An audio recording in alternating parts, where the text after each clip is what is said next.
Graça e paz, a paz de Deus, Shalom Adonai, boa noite, ou bom dia, boa tarde, né? Eu não sei o horário que você está assistindo, tanto ao vivo quanto à gravação.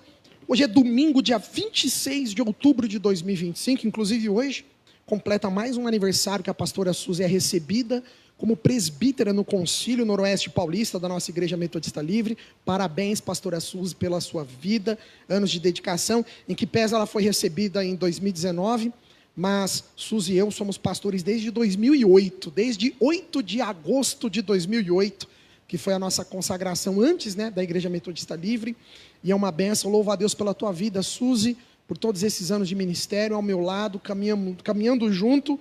Estamos nos dias bons, nos dias maus, nos dias alegres, nos dias tristes, mas estamos aí para a honra e glória do Senhor, fazendo a obra de Deus, buscando levar o povo na palavra da verdade, numa palavra fiel, quanto mais fiel possível a Bíblia Sagrada, aquilo que Deus quer dos nossos corações. Então o tema da mensagem, pega aí, a queda da muralha de Jericó, uma reflexão contemporânea.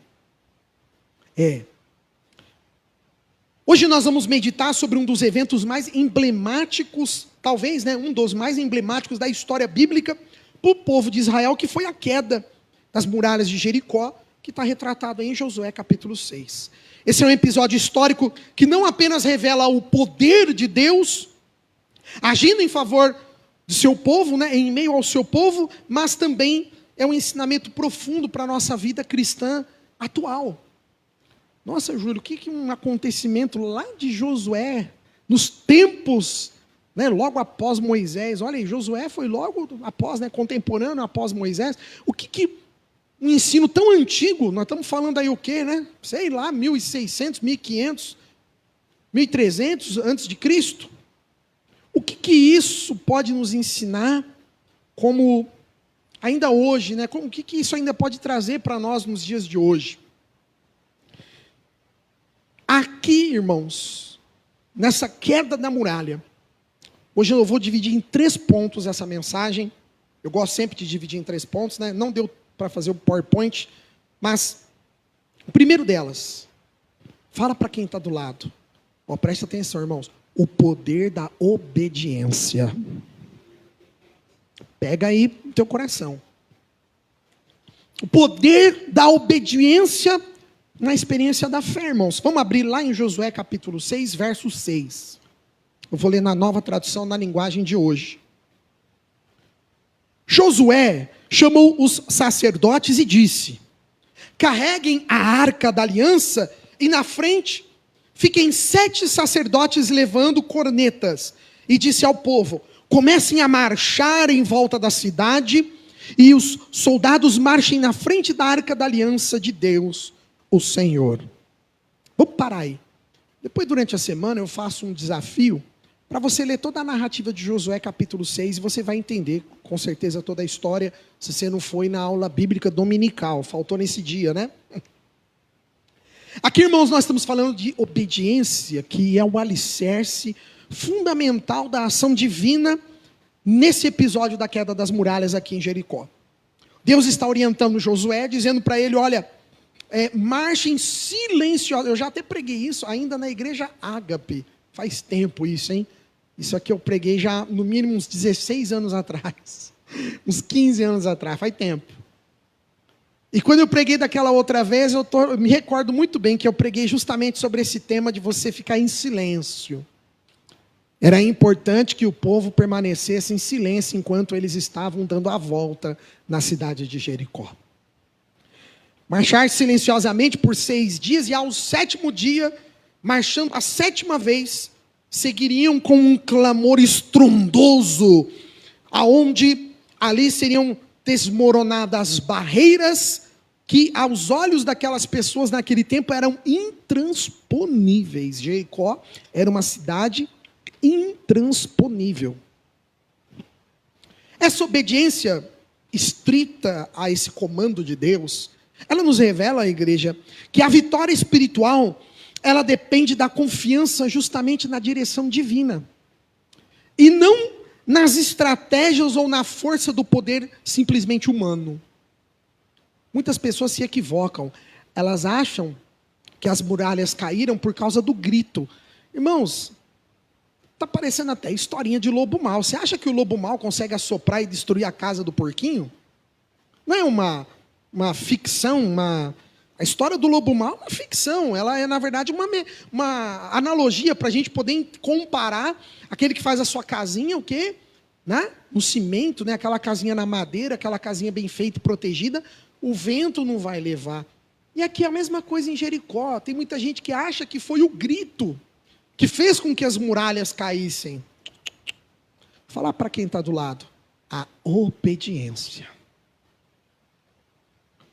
Foi a obediência, irmãos. Não é a estratégia do homem, não é a força humana, não é o conhecimento humano, mas aqui foi a expressão verdadeira de uma fé viva daquele povo, que obedeceu Moisés e agora obedecendo Josué, o seu sucessor. Obediência. O povo não podia virar para Josué e falar: Josué, há 7 dias ficar andando em volta dessa cidade enorme. Josué, vamos parar com isso, vai. Hein, Josué? Não inventa moda não, Josué. Tanta coisa para a gente fazer, Josué. Vamos fazer um crossfit, vamos fazer um outro. Mas, Josué, ficar andando em volta dessa cidade aqui, vamos fazer uma corrida, né? Vamos fazer uma academia.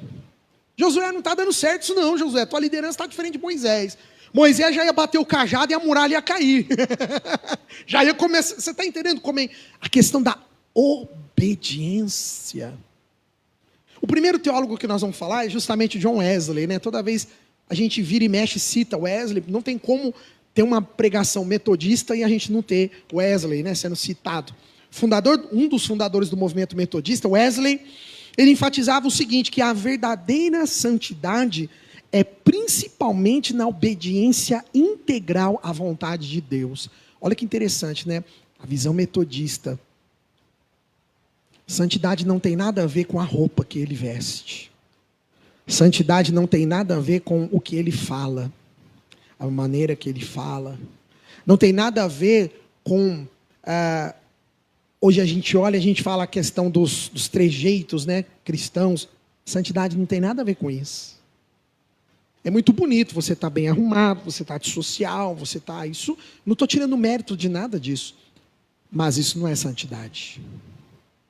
Olha que lindo. Wesley está dizendo que a santidade ela está na obediência integral à vontade de Deus. É a entrega em transformar o nosso querer em ação. Quem quiser conferir, está nos sermões de Wesley. Foi um grande avivalista inglês, inclusive que mudou, né? Ele mudou a Inglaterra, ele mudou os Estados Unidos, porque depois esse metodismo foi com Francis Asbury e todos os demais metodistas para os Estados Unidos, e mudou a gente hoje. Olha o poder da palavra de Deus. Um outro teólogo, também metodista em inglês, inclusive contemporâneo a Wesley, Richard Watson, que ele aprofundou justamente na disciplina da obediência. Esse teólogo chamado Richard Watson, e ele diz o seguinte: obediência não é apenas um ato. Preste atenção. Obediência não é apenas um ato, mas é um estado contínuo de fidelidade ativa, que reivindica a providência de Deus na transformação humana. Então, para o Watson, o que ele está dizendo para a gente? Olha, obedecer a Deus não é só ir no domingo, no culto de domingo. É uma bênção a gente estar aqui, claro, né? Você poder nos assistir online, glória a Deus, isso tudo é maravilhoso. Eu poder estar aqui pregando, mas isso aqui não é obediência. Obediência é quando Deus fala não e a gente diz: amém, Senhor, eis-me aqui. Esse é o mais difícil, né? Eu falo que, por isso que o metodismo, ele é uma, não uma religião, né? Mas ele é uma doutrina, o metodismo, que nos leva a uma reflexão muito profunda. Não é um evangelicalês superficial. Quando a gente começa a estudar esses teólogos aqui, gente, nós estamos falando de homens e mulheres que morreram pela palavra de Deus, que deram suas vidas.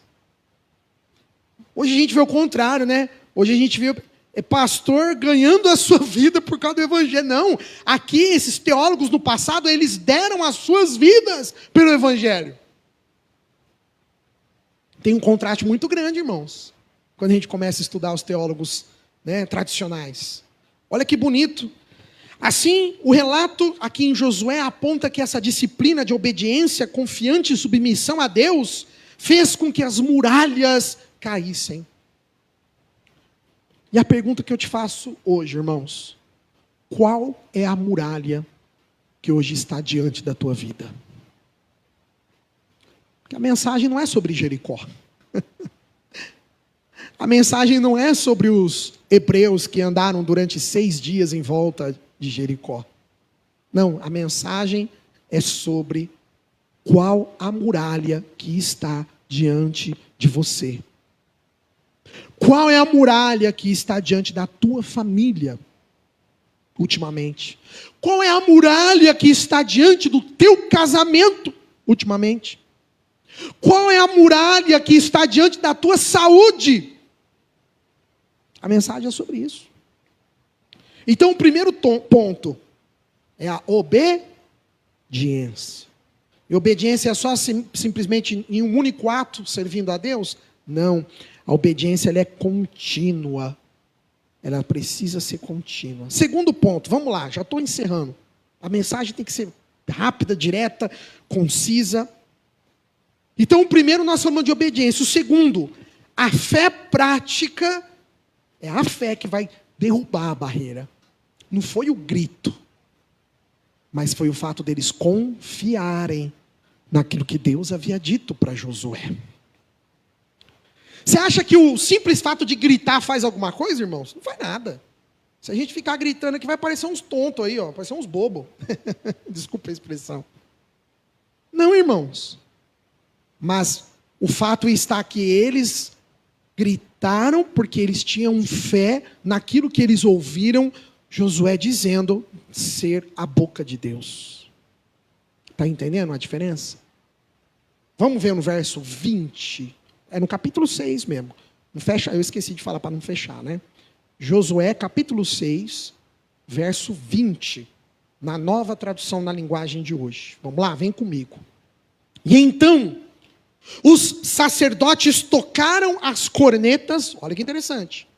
Logo que o povo ouviu este som, olha lá, igreja, gritou com toda a força, e a muralha caiu. E aí todos subiram e entraram na cidade e a tomaram. Olha que interessante. Aqui revela para nós a centralidade de uma fé ativa e principalmente de uma coisa que eu vou te falar agora. De uma fé, olha, preste atenção, igreja, importante isso. De uma fé comunitária. Eu tenho pregado muito sobre isso, né? Sobre comunhão, sobre unidade, sobre a importância de pertencermos a um corpo. Sobre a importância. Não é você estar sobre a unção, não é nada disso, irmãos. Tem nada, não. É Deus que dá a bênção, é Deus que te unge, é Deus que te... Não é a unção pastoral, é porque se você está na igreja, você está sobre a unção pastoral. Para, você conversa com o pastor que não quer perder membro. Não tem isso, irmãos. Mas quando eu estou no corpo, aí sim, eu faço parte da comunidade de fé. E isso sim é bíblico. Isso sim eu tenho ponto bíblico para defender. Eu tenho passagem bíblica para defender a importância de estarmos comungando, de estarmos em unidade, de fazermos parte do corpo. Aqui revela justamente essa manifestação pública de todo aquele povo, de todas aquelas pessoas que confiavam em Deus, unidas, uma só voz. A Bíblia fala uníssono. Ou seja, uma só voz, um só povo, um só corpo. Não foram as trombetas que os sacerdotes tocaram. Presta atenção. Eu sempre venho com as críticas, né? Críticas pastorais, né? É porque o metodismo livre, ele veio para quebrar paradigma. É a igreja para quebrar as igrejas. No sentido de quebrar os dogmas, quebrar, sabe, tradições, quebrar coisas que muitas vezes, irmãos... só afastam a gente de Deus. Se você fosse pegar hoje um pastor, ele ia falar, foram as cornetas que os sacerdotes tocaram.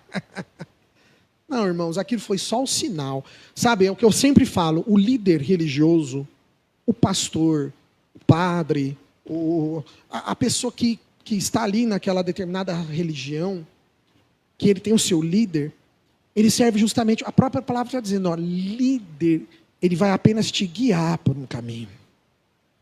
Ele vai apenas te mostrar a direção. Os sacerdotes aqui, quando tocaram as trombetas, eles estavam apenas anunciando, eles estavam apenas sinalizando. Não foi a trombeta que eles assopraram que fez com que as muralhas caíssem. Mas foi a obediência do povo que durante 6 dias, sem reclamar, circundou aquela enorme cidade, e que durante 7 vezes andaram em volta daquela cidade, e na 7ª vez, aquele povo com fé, gritou uníssono. Estamos chegando lá. Não foram as trombetas, mas foi o poder de Deus agindo em resposta à fé do povo. Fala para quem está do lado. Deus responde à sua fé. Ei, meus irmãos, se você soubesse o poder que Deus, naquele que ora, naquele que clama. A Bíblia fala, clama a mim. Quantas passagens nós não vemos Deus nos chamando para clamarmos a Ele? Tem um outro teólogo, uma teóloga, na verdade, metodista. Essa é norte-americana. É a Fanny Crosby.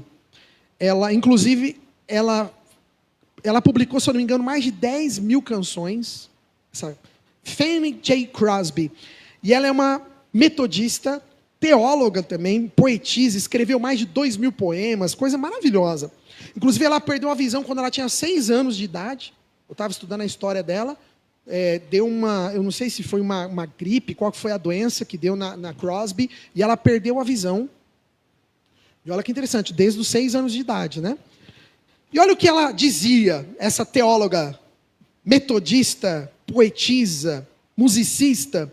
Ela reforçava que a fé, ela não é apenas um sentimento passivo. Quando eu digo sentimento passivo, irmãos, é justamente aquela coisa que, se Deus quiser, vai acontecer. Se Deus achar que deve. Sabe, aquela passividade. Não, irmãos. Mas a fé é um movimento dinâmico que produz frutos e transforma as realidades. É o que diz a nossa Fanny J. Crosby. Uma musicista, metodista, poetisa, uma mulher que mudou a vida de centenas de pessoas, inclusive foi essa mulher que mudou a visão da igreja da questão do louvor congregacional. Ela é muito importante, a Crosby, e ela traz essa questão esperançosa, né? Você vê, poxa, uma pessoa que perdeu a sua visão desde os 6 anos, ela não tinha tudo para reclamar da vida? Ela tinha tudo. Foi igual outro dia, eu mostrei um vídeo, eu e a Suzy até choramos. Estava passando nos meus rios lá, de uma mãe, mas aqui no Brasil. Ela não tem, ela tem uma deficiência nos braços, não sei se vocês já viram esse vídeo, e ela faz tudo com a boca. E eu falei, Suzy, você reclamando aqui, ó, bem, nós, né, porque não é só ela, eu também, não é fácil cuidar de criança. E a gente ficou assistindo aquele vídeo, ficamos impressionados, aquela mulher penteando o cabelo do filho, com o pente na boca, conseguindo dar comida para o filho. Eu falei assim, Marco, porque eu fiquei pensando, eu falei, cara, o ser humano, ele é, Deus, né, deu uma coisa sensacional para o ser humano, que é ele vencer os limites. Não tem limite para o ser humano. A pessoa que está com Deus, meu irmão, a Crosby, ela podia passar a vida dela reclamando, né, murmurando, não, mas foi uma mulher que mudou a visão esperançosa, perseverante. Um outro, agora é um teólogo inglês, Thomas Summers. Olha que bonito que esse teólogo fala a respeito disso aqui, da fé e das muralhas. Ele dizia que a fé prática, ela se manifesta na coragem de agir. Presta atenção, você está entendendo que já começa por a ação? Fé e ação. Coragem de agir segundo a promessa divina, mesmo quando circunstâncias apontem ao contrário. Olha que bonito. O teólogo Thomas Summers, 1812 a 1882. Esse já foi um pouco contemporâneo a Wesley, né? Um pouco depois de Wesley. nos seus sermões e dissertações de 1875. E a queda de Jericó é justamente o símbolo dessa fé, irmãos, que opera através da obediência e do amor a Deus, de uma esperança. O povo tinha esperança de que, quando gritassem, a muralha caía. Essa experiência dos israelitas, dos hebreus, demonstra para nós uma ação profética comunitária, como é importante, de um ambiente espiritual, onde milagres acontecem, é como uma lição para nós hoje, irmãos. A igreja ela é uma comunidade de fé. E entre nós, milagres têm acontecido e muitas vezes a gente não tem notado. Milagres têm acontecido e muitas vezes a gente não tem, como eu posso dizer, exaltado o poder de Deus. Então, primeiro ponto, obediência. Segundo ponto, fé. E por último, mas não menos importante, já estou encerrando, está passando o horário. Terceiro ponto, as muralhas caem pela graça que liberta. A gente não tem como, né, metodista, não falar de graça, da graça de Deus. Wesley falava muito sobre a graça. Agora a gente vai no texto, vamos viajar um pouquinho lá para Hebreus. Capítulo 11 é o texto que a pastora Suzy abriu. Agora a gente vai viajar um pouquinho lá sobre a fé no livro de Hebreus, capítulo 11. Então, o primeiro ponto que a gente abordou, a obediência em Deus. O segundo ponto que nós abordamos, a fé em Deus. Uma fé com atitude, uma fé com ação. E o último ponto que nós vamos abordar é justamente essa fé, que essa graça que vai libertar, que vai trazer para nós. Hoje, qual tem sido a muralha nas nossas vidas? Eu fiquei pensando nessa tarde, enquanto eu terminava o meu sermão, 3 coisas que a gente pode pensar como muralhas nos dias de hoje. Primeira coisa, as muralhas de cunho, de nível pessoal. Muralhas, sejam elas pessoais, que são os medos, vícios, dúvidas, traumas, são coisas pessoais. Podemos estar passando por muralhas sociais. Pode estar você agora sofrendo uma injustiça, uma discriminação, divisões. Eu estava vendo essa semana um Rios do Portas Abertas, tão triste quando a gente assiste, né, as notícias, principalmente nos países islâmicos, né, quando a pessoa aceita o cristianismo, ela é totalmente excomungada da família, há uma divisão, ela perde até o trabalho dela lá, meus irmãos. Você tem noção disso? Por causa da religião. Olha como que a estupidez humana pode chegar. O que tem a ver a fé da pessoa, o trabalho, né, a profissão dela, o técnico, a parte técnica dela, o que tem a ver com a fé que ela professa? Não tem nada a ver. Mas o ser humano, né, a mediocridade humana leva a isso. Aí eu estava vendo um vídeo do Portas Abertas essa semana, de um testemunho lá de um cristão na Ásia, que ele saiu do islamismo e agora ele está sendo perseguido. Perde a casa, perde a família, perde o trabalho. Deus do céu. Divisão, talvez você está enfrentando muralhas sociais. E o último, as muralhas espirituais. Talvez você esteja passando por uma opressão. Talvez a muralha de um pecado na sua vida. Talvez a muralha da incredulidade. Quantas vezes falta de fé para a gente, irmãos? É uma muralha que precisa ser vencida. Vamos lá ler o texto de Hebreus, acharam aí? Eu estava só fazendo um information, não é nada, eu estava adiantando a mensagem. Hebreus 11:30, acharam? Capítulo 11, verso 30, é o texto que a pastora Suzy leu, na Nova Tradução, olha o que diz. Foi pela fé que caíram as muralhas de Jericó, preste atenção, irmão, foi por quê? Pela fé. Depois que os israelitas marcharam em volta delas, durante 7 dias. É a graça de Deus, irmãos. Deus, Ele olha a nossa fé, Ele vê a nossa fé e Ele acha graça nisso. Ele contempla em nós a graça de Deus. E tem aqui um bispo metodista norte-americano, chamado Frederick DeLand Leete. Esse já é mais contemporâneo a nós. Faleceu em 1940. É um bispo lá dos Estados Unidos, metodista. Olha o que ele diz para nós, o Dr. Frederick. Ele fala que a graça é como uma força transformadora irresistível que libera o crente para uma vitória espiritual, social, e ele enfatiza ações práticas de justiça e de amor no mundo. Então, Frederick, esse bispo metodista americano, norte-americano, olha a abrangência que ele dá sobre a graça, né? Que bonito. Ou seja, a graça, ela entra na vida do cristão e ela promove um número exorbitante de fatores, de mudanças, de transformação. A graça. Por isso que a gente sempre fala, né? Tudo pela graça, pela misericórdia de Deus.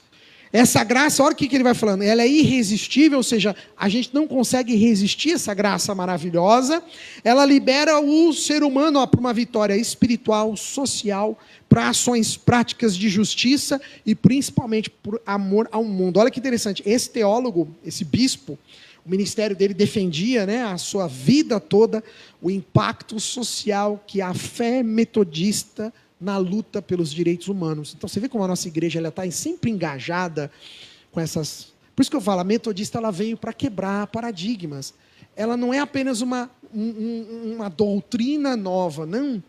Mas ela é um conceito onde o evangelho ele é buscado como um todo e ele é demonstrado como um todo. E o Frederick, esse bispo norte-americano, nos ensina que, olha que interessante, a vida toda ele defendeu o impacto social da fé. O quê? No ambiente de trabalho, na família. Começa sempre assim, vamos lá, de família, né? Na sua família, no ambiente de trabalho. Aí você vai ampliando, né? No seu bairro. Aí você vai ampliando. Na comunidade, que é a igreja em si. Na cidade. Entendeu? E o último teólogo para a gente encerrar. É uma médica missionária.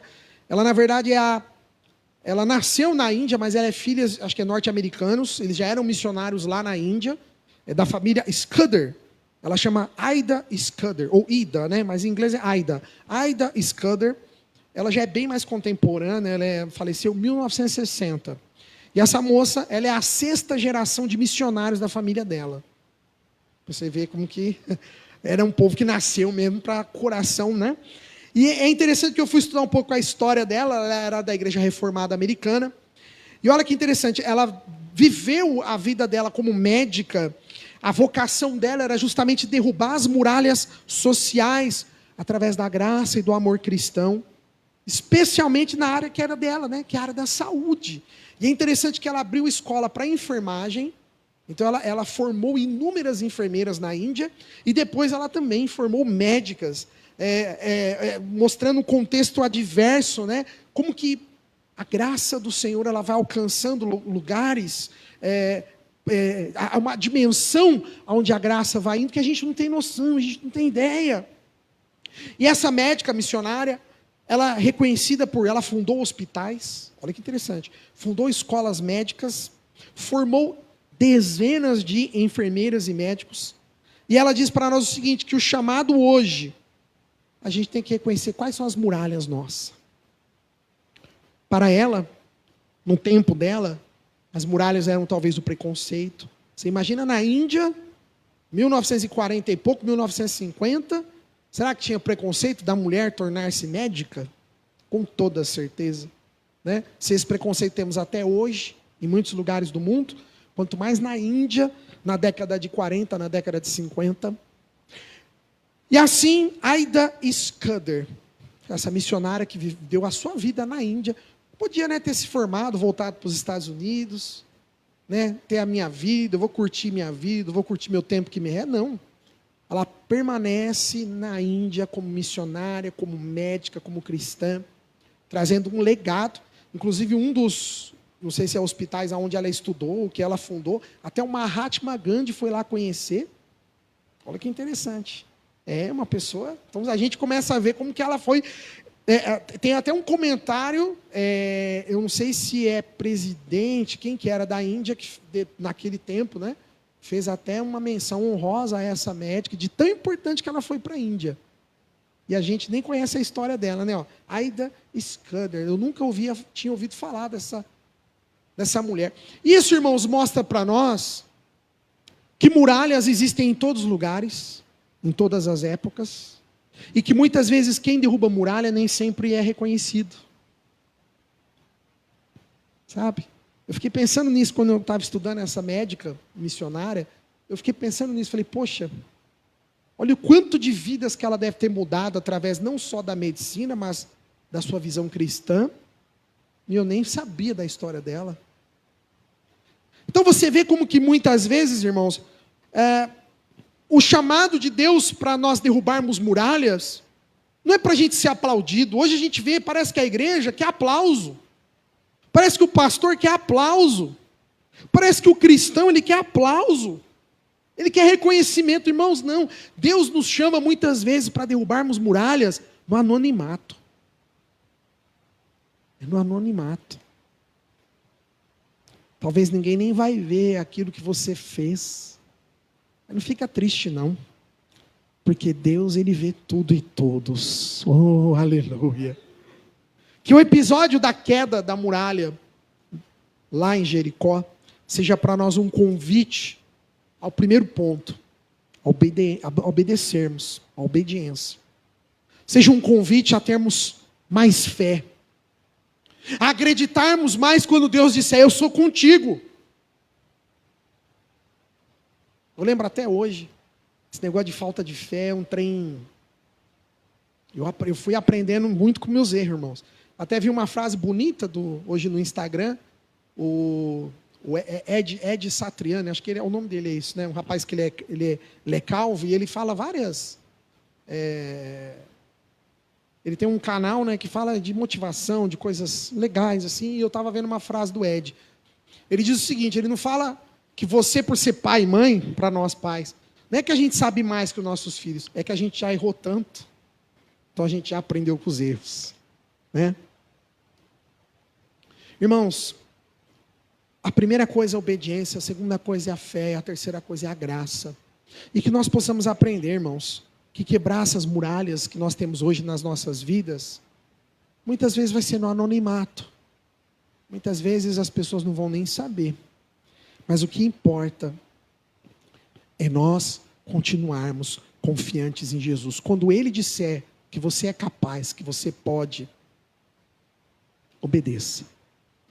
Eu ia contar o meu testemunho que envolve até o Marcos, né? De quando a gente foi para ver o apartamento. Eu lembro, eu tenho esse testemunho comigo do Peter, né? E o Peter estava lá pintando o apartamento. E a Suzy entrou e o Marcos falando, não sei o quê, ó, vai isso, aquilo, né? E eu dei risada, eu fiz igual Sara. Né? Eu fiz igual, na verdade não é Sara, né? Sarai, né? Ainda o nome dela era Sara. Eu fiz igual Sarai, eu fiz igualzinho, eu ri. Falei, Suzy, isso aqui nós não temos condição de nos mudar para cá, de ter esse apartamento. Está muito além do que o nosso hoje. E eu ri no sentido de deboche, né? No sentido de, você acha que Deus... Irmãos, menos de 2 semanas, Marcos, eu acho que eu estava mudando. Eu pedi tanto perdão para Deus. Eu orei e falei, Pai, me perdoa pela a minha falta de fé. O que acontece hoje com a gente, irmãos, o que acontece conosco muitas vezes, é justamente falta desses 3 passos. Obediência, fé e se manter na graça. Se Ele está dizendo, olha, você vai derrubar a muralha, acredite nisso, meu querido e minha querida. Se Ele está dizendo para você, olha, vá durante 6 dias aí circuncidar esse teu problema, cirandar em volta desse teu problema, porque no 7º dia essa barreira vai cair. Meu querido, você tem que confiar nele, você tem que acreditar nele. Mas muitas vezes o que nós fazemos? Damos risada, nos falta fé. E eu, graças a Deus, que a misericórdia dele foi tão grande, que ele não me puniu, né? Não, pelo contrário, dali 2 semanas ele fez acontecer para que eu soubesse que ele era Deus. De que ele é Deus. E assim seja na minha e na sua vida, igreja. Vamos confiar que essa muralha de Jericó, que talvez hoje esteja sobre a tua vida, talvez esteja aí hoje sobre a tua família. Nós vamos agora orar e vamos entregar nas mãos desse Deus. E com obediência, com fé e pela graça e a misericórdia dele, nós vamos vencer todas as barreiras que estão em nossa frente, em nome de Jesus. Essa é a mensagem que Deus deixa no seu coração e no meu coração. Já deixo aqui um convite para você vir nos fazer uma visita na rua Fritz Jacó, número 1008, aqui no bairro Boa Vista, aqui em São José do Rio Preto, todos os domingos, 19 horas, horário de Brasília, exceto domingo agora, né? Domingo que vem, é 1º de novembro, é isso, doutor, que você falou, né? Dia 2 de novembro, que o nosso culto vai ser às 10 da manhã, mas, via de regra, o nosso culto oficial de domingo é às 19 horas, e você é o nosso convidado e a nossa convidada especial.